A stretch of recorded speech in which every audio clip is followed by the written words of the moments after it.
सदियों रहा है दौरे दुश्मन जहाँ हमारा। फिर वो बात कौन सी है कि जिसके कारण से दुनिया की संस्कृति मिट गई? यानी मिटे यानी क्या मिटे? मिटने का मतलब है वहाँ की कला मिट गई, वहाँ के संस्कार मिट गए, और इसी कारण वे देश मिट गए। लोग नहीं मिटे, लोग तो थे, जीवित थे, लेकिन कुछ बात थी जो भारत की नहीं मिटी, वह थी हमारी कला साधना। वह थी कला के माध्यम से, जिसको हमने कहा भी है सा कला विमुक्त है। केवल क्योंकि हमने कला को अपने देश के रोजगार का साधन नहीं बनाया, इस कला को भी विमुक्तता का साधन बनाया। हम सबको पता है काशी के अंदर ओंकार नाथ ठाकुर, चेतन जी भी बहुत अच्छी बांसुरी बजाते हैं, वो भी बहुत अच्छी बांसुरी बजाते हैं। घूमते घूमते इटली चले गए। जब इटली गए तो इटली में क्या देखते हैं, इटली के नायक को मुरासुली मौरन को बहुत दिनों से अनिद्रा के शिकार हो गए। बहुत सारा उपाय कर लिया और उनको नींद ही नहीं आया। बहुत लंबा समय हो गया, तमाम दवाइयाँ, दुनिया के सारे डॉक्टरों को दिखा दिया। ओंकार नाथ ठाकुर भी वहाँ गए हुए थे, और जाने के बाद जब उनको पता लगा कि ऐसा ऐसी हालत है, तो इन्होंने चलो सोचा कि हम भी देख कर आए। आपको आश्चर्य हुआ, महीनों महीनों से बीमार आदमी को जब इन्होंने भारतीय संगीत की बांसुरी का राग सुनाया, वे वहाँ पर जाकर के खर्राटा लेने लग गए और ये उठकर चले आए। भारतीय कला के अंदर यह ताकत थी, संस्कार भारती सारे देश के अंदर इसी कला साधना को खड़े करने में लगी हुई, और इसलिए बहुत बहुत बधाई के पात्र थी। कला कैसी चीज है? आप सबने नाम सुना है समर्थ गुरु रामदास। वे काशी प्रवास पर आए। जब महाराष्ट्र से काशी आए, और काशी आते समय उनके आने के कुछ दिन पहले एक नौजवान कलाकार युवक गंगा घाट पर घूम रहा है। तो वहाँ के एक बहुत ही प्रसिद्ध ज्योतिषी थे। उन ज्योतिषी ने घोषणा की, ये जो गंगा घाट पर घूमने वाला बालक है, मैं इसके माथे को देखकर पढ़ रहा हूँ, देख रहा हूँ, इसकी जो आयु है इतने दिनों के बाद यह इस दुनिया में बचेगा नहीं, ये लिख दो आप। लेकिन क्या देखते हैं, जो इन्होंने घोषणा की, इनकी घोषणाएं ज्योतिषी में 100% सत्य होती थी। लेकिन जब इन्होंने घोषणा की, और क्या देखते हैं, यह जो नौजवान कलाकार है, फिर एक दिन उनको उसी गंगा के तट पर घूमते हुए मिले। इनको बड़ा आश्चर्य हुआ, अरे क्या मेरा ज्योतिष फेल हो गया क्या? यानी काशी की ज्योतिष की यह विद्या कमजोर पड़ गई क्या? तो बाद में उन्होंने उस कलाकार को बुलाया, और बुलाने के बाद कहा कि भाई तुम इस बीच में कहाँ थे, क्या कर रहे थे? तो उन्होंने बताया कि हमारे यहाँ पर समर्थ गुरु रामदास आए। उन्होंने बताया, समर्थ ने नहीं बताया कि रामदास स्वामी हमारे घर आए। तो तुमने क्या किया? बोले, मैंने उनको अपनी कला दिखाई, मैंने उनके सारे चित्र वहाँ पर बोर्ड पर उकेरे, और मैंने महाराष्ट्र से आए हुए स्वामी रामदास जी के चरणों की वंदना की, उनकी सेवा की, और उन्होंने मेरे माथे पर हाथ रखा। और मुझे ये बात पता नहीं है कि मैं इसके अलावा मैंने कुछ किया है। वो जो प्रसिद्ध ज्योतिषाचार्य थे, उन्होंने कहा, कला में एक अलग ही दम होता है।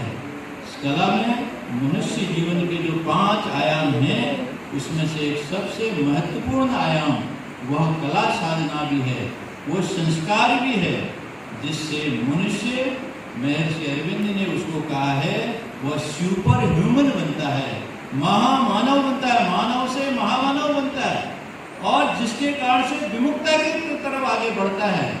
तो उसी दिन उन ज्योतिषी ने कहा ये आज से स्वामी रामदास नहीं है, ये समर्थ गुरु रामदास हैं, जिन्होंने कलाकार की जीवन मृत्यु का भी हरण कर दिया। वो ऐसे समर्थशाली बन गए, उस काम को करने के बाद वो जीवित रहे। इसलिए उन्होंने कहा वो केवल एक स्वामी नहीं, काशी में ही स्वामी रामदास जी का नाम उनको नई उपाधि मिली, समर्थ गुरु रामदास। विश्व विजयी स्वामी विवेकानंद जी के बारे में हम सुनते हैं।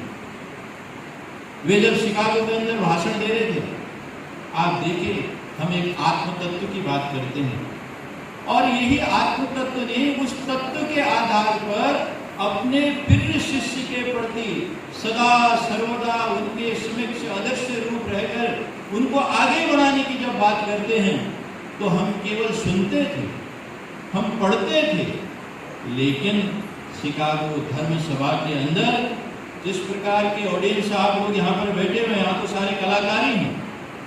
उस समय का भी एक कलाकार शिकागो के भाषण के समय विवेकानंद जी के चित्र को उकेर रहा था। विवेकानंद जी मंच से भाषण दे रहे हैं, ये कलाकार उनका चित्र बना रहा है। चित्र बनाते बनाते बनाते विवेकानंद जी की आकृति बनी। फिर वो देखता है एक आकृति उसने पीछे से और बना डाली। बड़ा आश्चर्य हुआ जब उसने दूसरी आकृति बनाई। बाल थोड़े छोटे से हैं, हाइट थोड़ी कम है, हल्की दाढ़ी है। बाद में वो कलाकार उस सारे चित्र को बनाने के बाद विवेकानंद जी के पास गए। बोले, विवेकानंद जी, जब आप भाषण दे रहे थे तो आपके पीछे कौन खड़ा था? उन्होंने कहा, मेरे पीछे तो कोई नहीं खड़ा था, मैं तो वहीं से भारत से अकेले आया हूँ। वो कहते, नहीं, आपके पीछे कोई नहीं कोई तो खड़ा था, ये मैंने अपनी आंखों से देखा है। तो कहते, नहीं, आप झूठ बोल रहे हो। तो बोले, नहीं, कलाकार कभी झूठ नहीं बोलता। कलाकार के अंदर अद्भुत ताकत होती है, उसके अंतरतम में ईश्वर होता है। उस दृष्टि से देखकर वो कला की लकीरों को खींचता है। आप देखिए, आपके पीछे कौन थे? विवेकानंद जी ने जैसे उस चित्र को देखा, क्या देखते हैं? स्वयं विवेकानंद के पीछे स्वयं भगवान राम कृष्ण ठाकुर, उनके गुरु। बोलने में हड़बड़ाहट ना हो, विश्व धर्म सम्मेलन है, हड़बड़ाहट ना हो, उसके लिए राम कृष्ण परमहंस स्वयं उनको खड़े होकर के उनको संबल प्रदान कर रहे थे। यह विषय आया कहाँ से? यह आया कला के कारण से। इसलिए हम मिटे नहीं। यही तो भारत की विशेषता है। भारत ने जब इन छोटे छोटे कला की साधना को की और उसी कला की साधना को बढ़ाने का काम 1981 से सारे देश के अंदर आगरा से प्रारंभ होकर सारे देश में कला के साधक इस साधना के काम में लगे हैं। अगर भारत को विश्व गुरु बनना है, इस देश के अंदर कला की साधना को निरंतर जीवित रखना पड़ेगा। संस्कार भारती का कार्य है इस देश के अंदर लोगों को खड़ा करना, जोड़ना। आप देखिए, एक छोटा सा बालक, छोटा कलाकार एक दिन अपने स्कूल से कला करते हुए इतना अच्छा कला करके आया मंच पर। करते करते जब घर गया, पिताजी नहीं मिले। जब पिताजी नहीं मिले तो क्या देखता है? दौड़कर जहाँ पिताजी हैं वहीं जाने का प्रयास करता है। जाता है, जाने पर जब पिताजी मिलते हैं, पिताजी टेलर की दुकान का काम करते थे। जाते ही गया, पिताजी वो ध्यान से सुने नहीं। वो देखते हैं वे कपड़े को कैंची से काट रहे हैं। काटने के बाद उन्होंने उस कैंची को नीचे पांव की तरफ रख दिया। बाद में उसने उसमें बटन लगाए, सिला और सिलने के बाद सुई को अपनी टोपी में चुभा लिया। जब चुभाने का यह कार्य किया, उसने पूछा, पिताजी आपने इतनी अच्छी तरह कैंची ने काटा और आपने कैंची नीचे रख दी और आपने उस छोटी सी सुई को आपने उस पे अपनी टोपी में लगा ली। तो पिताजी कहते हैं, बेटा, सारी दुनिया के अंदर काटने वाले का कभी सम्मान नहीं होता है, तोड़ने वाले का सम्मान नहीं होता है। बटन को आज से जोड़ने का काम सुई करती है, इसलिए सुई का स्थान सबसे ऊपर होता है, जोड़ने वाले का स्थान सबसे ऊपर सर्वोपरि होता है। इसलिए मैंने सुई अपनी टोपी में चुभाई। संस्कार भारती का काम भी उसी सुई की तरह है। ग्राम ग्राम से एक एक छोटे छोटे कलाकार को साधना रूप में ऐसा खड़ा करके एक विश्व के पटल पर भारत के संस्कारों से विश्व का गुरु बनाने का काम, जैसे अपने जयवीर सिंह जी ने कहा, जब हम 100 वर्ष पर होंगे, भारत दुनिया का सबसे ताकत केवल आर्थिक रूप में नहीं, कला रूप में भी दुनिया को शांति देने वाली भारतीय कला होगी। उस काम में आप सब लगे हुए हैं। बहुत बहुत धन्यवाद।